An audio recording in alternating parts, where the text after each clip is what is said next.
Lumabas na nga ba ang Black Horseman sa Revelation? Kasi ito po ay simbolismo, hindi natin makikita na literal yan. Ito po ay birth pain kung tawagin.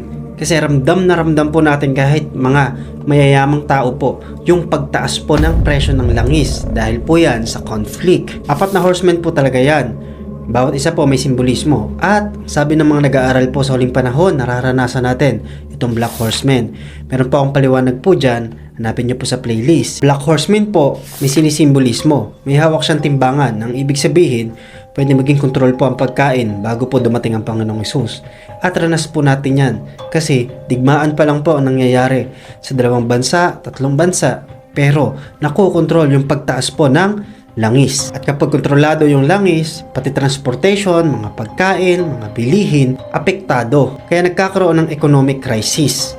Yan ang sinisimbolismo ng Black Horseman. Inflation, war.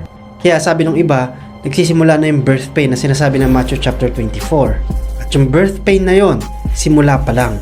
Mararanasan at mas worse pa yung mangyayari po sa tribulation period. Sa totoo lang mga kapatid, ang daming naglalabas ngayon ng mga forum patungkol po sa malawakang mangyayari po sa 2030 na tinatawag na Great Reset, kung saan sinabi nila doon, you own nothing. Ibig sabihin, merong control na mangyayari po kapag tumagal na yung kapanahunan. Takpan man yung tenga natin at magbulag-bulagan tayo sa nangyayari, merong sistema.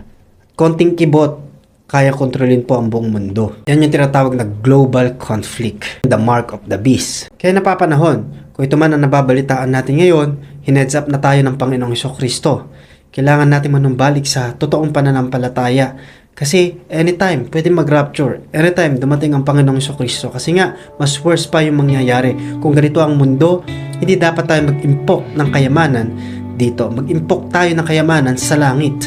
Kailangan mapaalam natin sa ibang tao na merong Diyos na ililigtas tayo dahil walang kasiguraduhan sa mundong ito.